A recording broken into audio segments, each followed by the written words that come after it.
Aujourd'hui, frères et sœurs, je veux que nous réfléchissions sur cette question d'actualité. Pouvons-nous guérir notre arbre généalogique, c'est-à-dire effacer le péché ancestral? Pour répondre à cette question, je vous propose de partir de la pensée de deux pères. Premièrement, le père Rogelio Alcantara. Le père Alcantara est docteur en théologie et il est le directeur de la commission pour la doctrine de la foi dans l'archidiocèse de Mexico. Donc c'est au Mexique.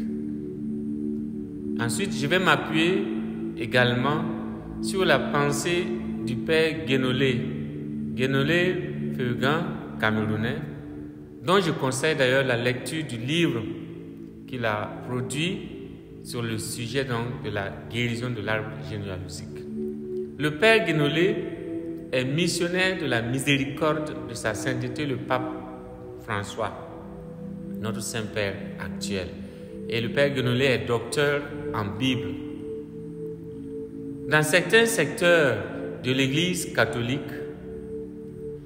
en particulier dans les groupes charismatiques, la pratique de la prière de purification de l'arbre généalogique consiste à offrir des prières, à dire le rosaire, le chapelet ou à célébrer des messes pour la guérison intergénérationnelle ou la guérison de son arbre généalogique.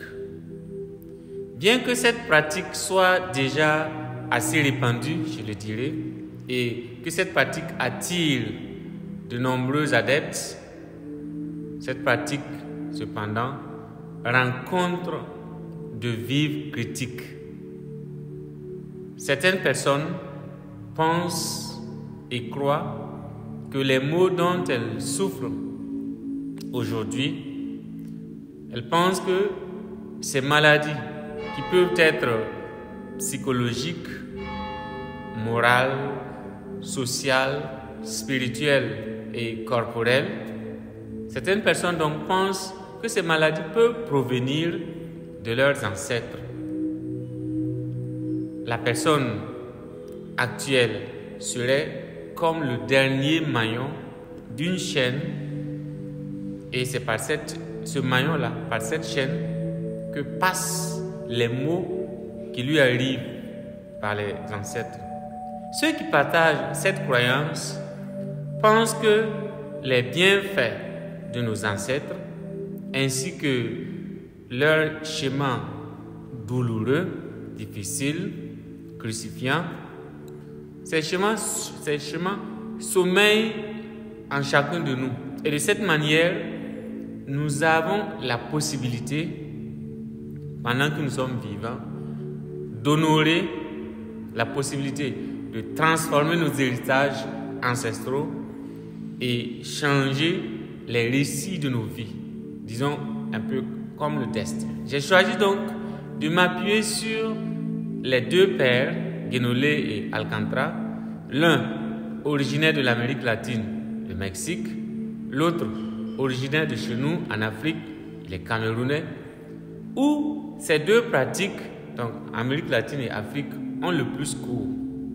Mais en préparant ce partage, j'ai pu me rendre compte qu'en réalité, nous partageons ces mêmes préoccupations de la purification de l'arbre généalogique avec d'autres communautés, telles que celle des Juifs par exemple. Et le domaine de la guérison des traumatismes intergénérationnels n'est donc pas seulement propre à nous Africains, comme on peut le croire. Il est également appelé guérison ancestrale, et ce domaine est à la fois très récent et extrêmement ancien. Donc vous voyez la contradiction.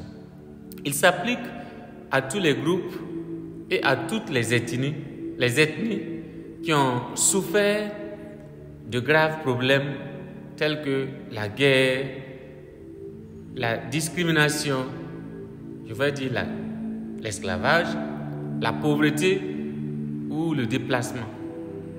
Les modèles historiques de nos ancêtres ainsi que leur riche sagesse culturelle s'entremêlent pour nous créer le matériel psychologique et génétique de notre temps actuel et aussi de notre avenir. Le principe de la guérison ancestrale est que nos héritages et nos traumatismes familiaux non guéris ont une correspondance directe avec les schismes sociaux et plein essor. Ils ont plein essor dans notre monde actuel. Lorsque nous commençons à comprendre et à guérir les traumatismes historiques au sein de nos familles, au sein de nos liés et individuellement, il y a une révolution intérieure qui se produit en nous ou sociétalement. Nos cœurs, nos esprits sont libérés et dynamisés pour revendiquer notre droit de naissance. Ça veut dire une nouvelle renaissance, notre droit de naissance humaine, et on entreprend courageusement en ce moment le travail de transformation du monde qui nous environne et qui nous entoure. Selon le rabbin Tirzan, que j'ai beaucoup lu aussi, la guérison ancestrale est fondée sur la compréhension, sur l'intelligence que le passé ne disparaît pas seulement. Donc, on entend bien les choses, c'est la même chose en Afrique. Les histoires douloureuses que nos ancêtres ont endurées par le passé ne passent pas. Ainsi, leur richesse, leur sagesse culturelle persistent et s'entremêlent dans l'actualité, en nous, pour créer les modèles de ce que nous sommes.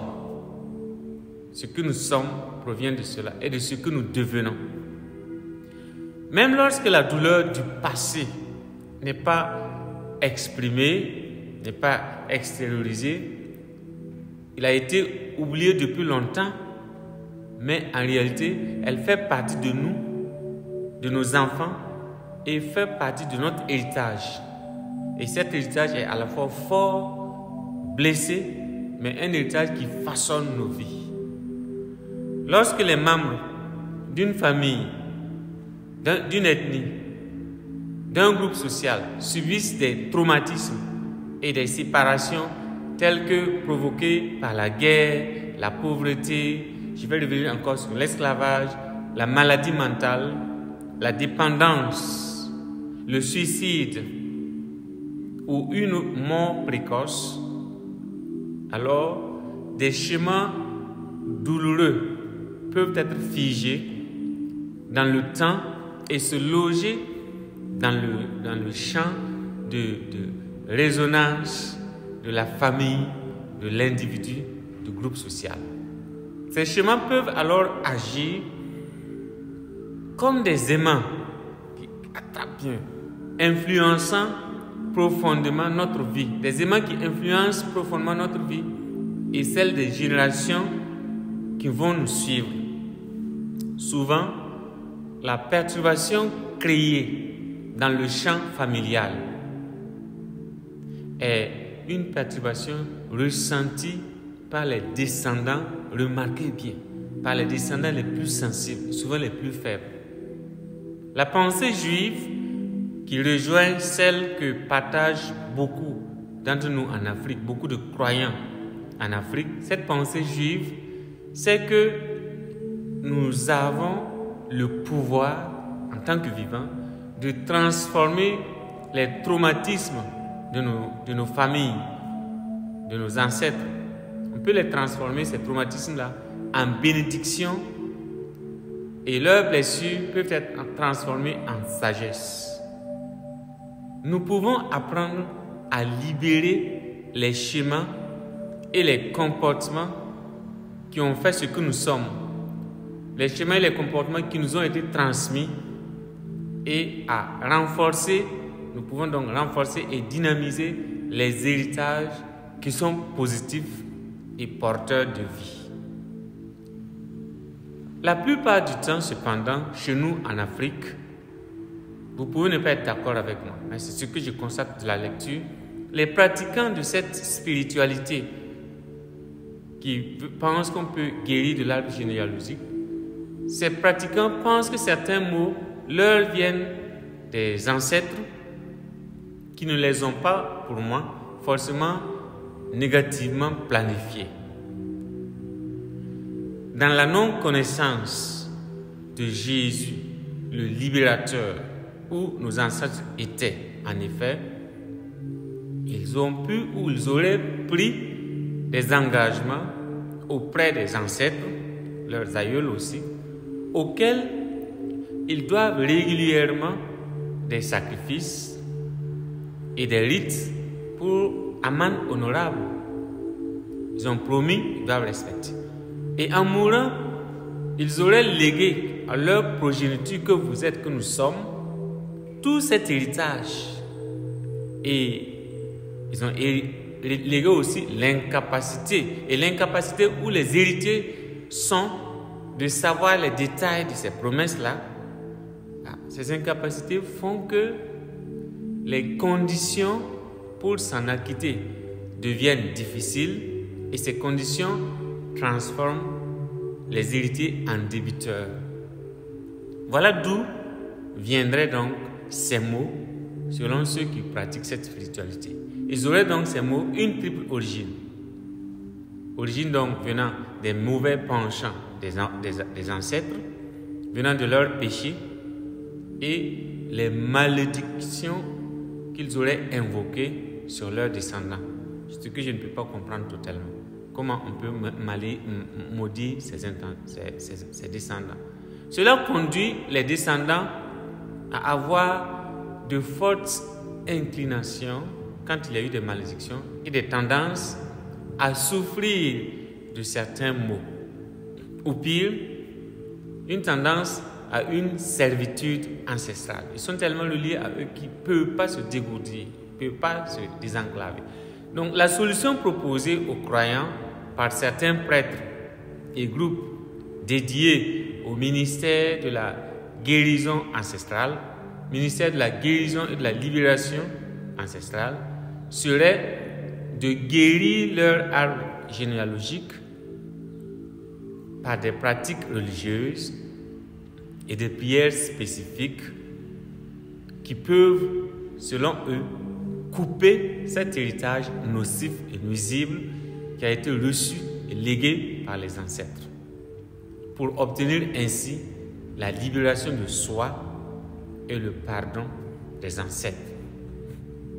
À cette fin, on réalise des rites qui impliquent une certaine adoption de nouveaux concepts tels que le transfert, l'influence, la malédiction intergénérationnelle, l'héritage ancestral, le collage que je viens de découvrir, la guérison de l'arbre généalogique qui est mieux connu chez nous. Pour le père Alcantara, il s'agit d'une nouvelle doctrine. Cette pratique-là, c'est une nouvelle doctrine, d'une invention qui représente un grave danger pour ceux qui veulent accepter la révélation divine telle que cette révélation nous est présentée par l'Église catholique, notre famille.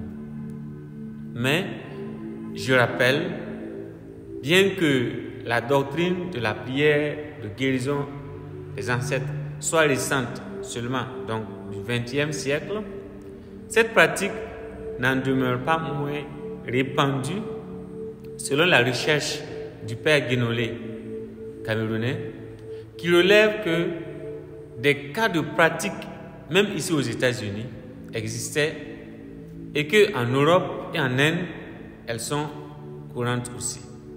Mais cette théorie, selon le père Alcantara, est apparue pour la première fois chez les protestants par une inspiration que le père a qualifiée de païenne. En effet, il dit que c'est un missionnaire protestant du nom de Kenneth McCall qui a donné l'impulsion à la pratique de la guérison de l'arbre généalogique. McCall.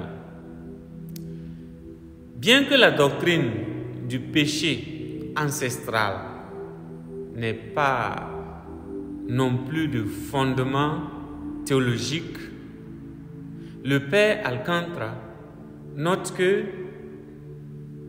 ces défenseurs de la prière de l'arbre généalogique tentent de justifier leur application, leur pratique de cette prière à partir du karma dont vous avez entendu parler, qui est de l'esclavage, et on veut l'appliquer sur la théologie catholique chrétienne, particulière donc en lien avec la pensée de Jung, Carl Jung.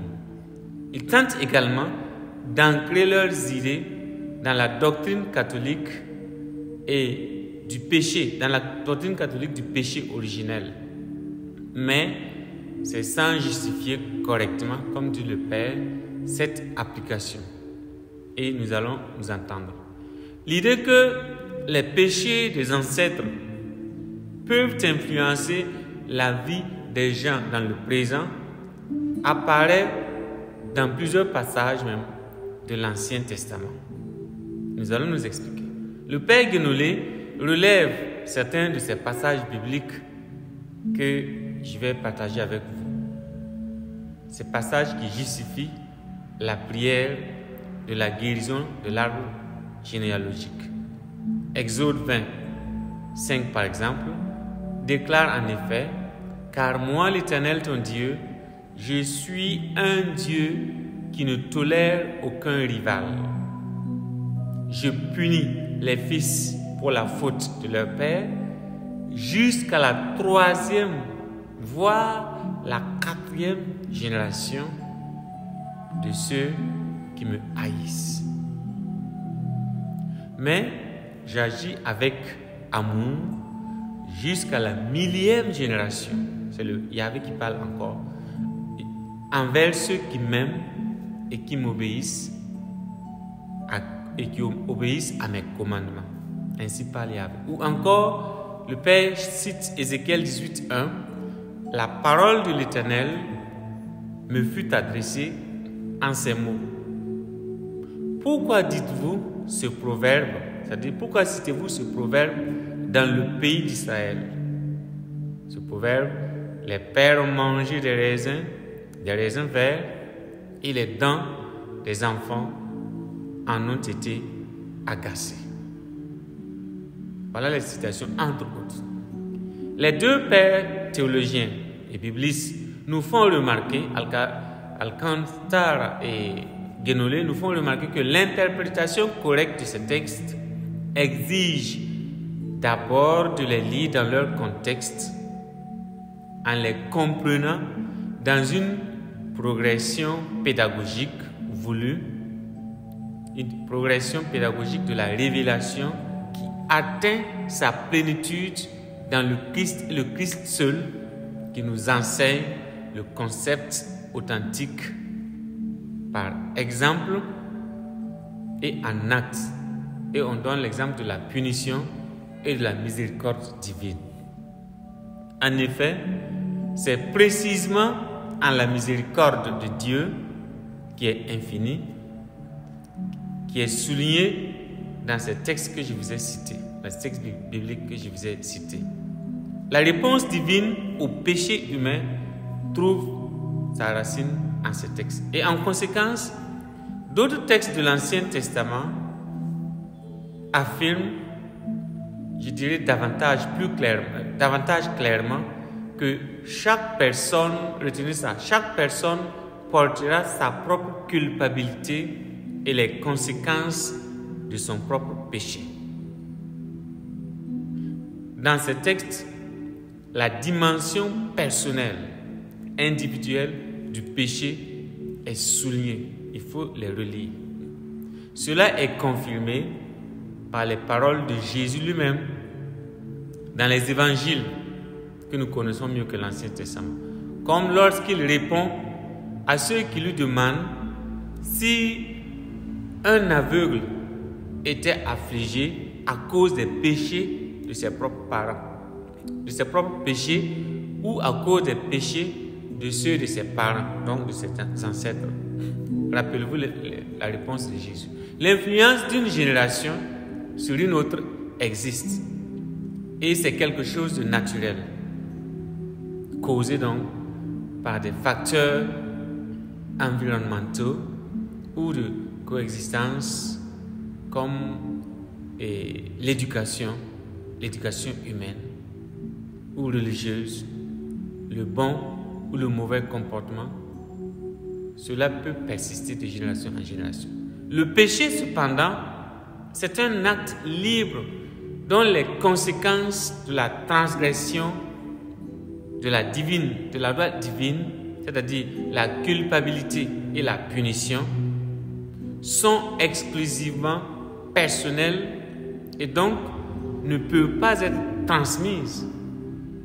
À supposer que cette transmission soit possible, ton père a péché et tu le passes. À supposer que cela soit possible, il ne devrait pas survivre au baptême que l'on reçoit et qui est censé effacer tout notre péché et de nous renouveler dans l'être du Christ, dans la statue du Christ, ainsi que l'explique le père Guénolé, bibliste. Je vais le citer approximativement. Le baptême est le sacrement de la libération totale hors de toutes les structures d'iniquité, à commencer par les structures du péché originel. Voici ce que le baptême fait. Les péchés d'un ancêtre ne peuvent prédisposer le descendant au péché. Le péché d'un être passé ne peut prédisposer celui de l'actualité au péché. Il pourrait naturellement ou environnementalement, avoir une influence comme l'exemple donné par les personnes proches du pécheur, mais ils ne peuvent prédisposer la personne au présent, ne peuvent pas l'indisposer au péché. Les péchés se répètent dans les familles, tenez-vous bien, écoutez, les péchés se répètent dans les familles avant tout à cause du mauvais exemple. Donc les deux pères ensemble nient la question des malédictions qui viendraient par héritage, qui peuvent avoir été proférées par un ancêtre et qui a action sur ceux qui vivent dans le présent, dans l'actualité. Ces malédictions sont faites comme une demande. Quand il y a malédiction, elles sont faites comme une demande adressée au diable pour qu'une personne soit privée d'un bienfait, par exemple. Et celui qui maudit peut simplement souhaiter le malheur de l'autre, mais le pur désir humain n'a pas le pouvoir de causer un quelconque dommage sur quelqu'un à venir. Puisque Dieu ne répond pas à une demande qui cherche le mal pour autrui, qui cherche le mal d'une autre personne, Dieu ne va jamais répondre à cette demande-là. Alors, les seuls qui pourraient accepter d'accomplir une telle demande, une telle malédiction, ne peuvent être que les démons. Donc, si un homme peut maudire ses descendants, il ne peut l'exercer que sur ceux qui sont vivants, car il ne peut pas avoir d'autorité sur ceux à venir, sur ceux qui n'ont pas encore été conçus. Donc, comprenez. Offrir donc des messes et dire des prières pour guérir son arbre généalogique, c'est complètement étranger à la doctrine et à la liturgie catholique. Je le dis sans peur. Vous pouvez me traiter de ce que vous voulez. Ni dans la révélation, ni dans les pères de l'Église, ni dans l'histoire de la théologie catholique, on ne trouve trace, on ne trouve d'exemple de cette pratique-là. Alors, répétant même l'enseignement des évêques de France, de la conférence épiscopale de France, le père Alcantara avertit que la soi-disant prière pour la guérison de l'arbre généalogique, excusez-moi ceux qui ne sont pas contents que je parle comme ça, que cette soi-disant prière conduit même les gens à chercher les raisons de leur souffrance, et je suis totalement d'accord avec lui, en dehors d'eux-mêmes, et ils veulent les trouver en d'autres personnes. Cela malheureusement empêche à son tour un véritable processus d'aide psychologique qui pourrait guérir l'individu concerné. Alors, frères et sœurs, prions donc. Prions afin que Dieu nous libère de ce qui en vérité est en nous et nous empêche d'avancer.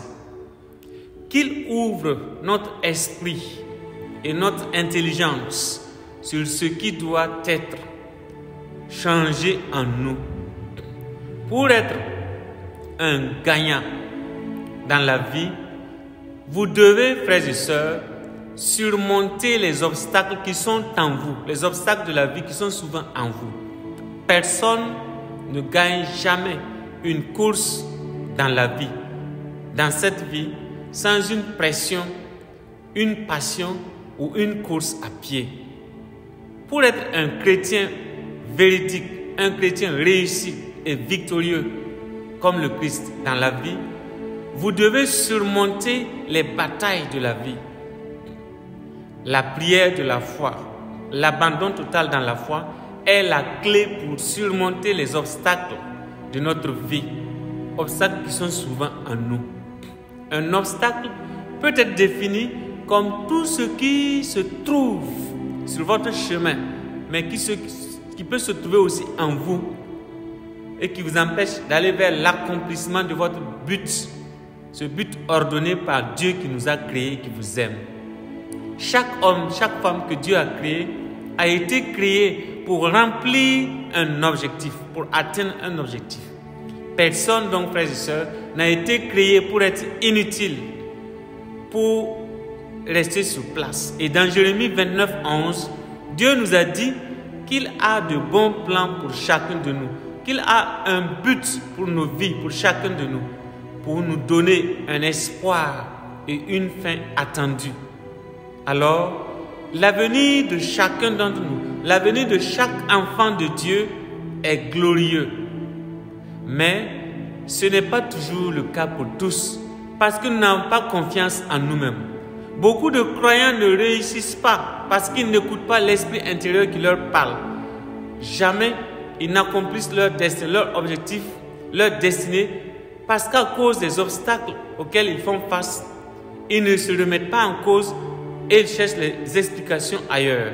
Ces obstacles se présentent sous la forme de défis. Le défi de la vie, d'expériences négatives qui vont toujours exister. Ces obstacles se présentent comme des revers, comme des déceptions, et vous pouvez les appeler autrement. Tout cela nous arrive, frères et sœurs, pour nous détourner de notre attention, de notre vigilance, de notre attention qui doit être fixée sur Jésus. Ils veulent nous détourner l'attention vers autres obstacles dans la vie qui nous arrivent et qui n'ont de but que de nous séparer de celui qui nous parle tous les jours et qui nous dirige vers la réussite totale, Dieu notre Père en son Fils Jésus. Alors pour que nous puissions vaincre, pour que nous puissions l'écouter et prendre résolument notre décision vers la réussite et résister à ces obstacles, nous devons rester à l'écoute pour saisir l'énergie qui nous est fournie par l'Esprit du Père et du Fils pour pouvoir faire le pas nécessaire, pour nous affranchir de ces obstacles et qui nous empêchent d'être reliés à celui qui peut nous faire opérer ce départ vers le haut. La prière peut tout changer dans notre vie. Recourez-y par la confession, par l'Eucharistie bénéfique, par l'adoration, par la prière du rosaire. Laissez-vous entièrement entre les mains de celui qui est votre Père et qui n'a dessiné que le bien pour vous.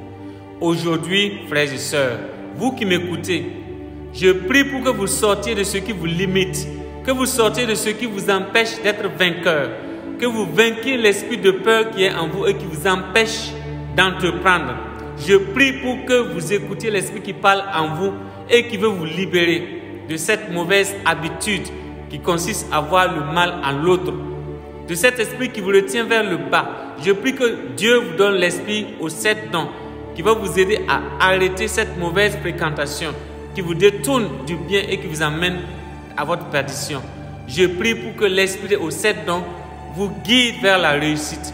Je prie pour que vous arrêtiez de ressasser, de ruminer ces pensées qui vous éloignent de votre Père et qui vous empêchent d'être ce que vous devez être. C'est-à-dire, focus sur le présent pour vaincre ces attachements et vous libérer pour vous envoler vers la réussite. Je prie pour que vous ayez la force de pardonner à vos ancêtres qui ne peuvent pas avoir planifié le mal contre vous. Je prie pour que vous pardonnez car le pardon se libère, pour que vous acceptiez que vous-même pouvez dégager cette énergie nécessaire pour aller de l'avant parce que l'esprit du Père et du Fils est en vous. Que Marie, notre mère, qui aime ses enfants, qui les chérit, qu'à sa prière puissante, qu'à sa prière que Dieu n'a jamais refusée, vous soyez bénis et que la Trinité Sainte veille et vous bénisse au nom du Père et du Fils et du Saint-Esprit. Amen.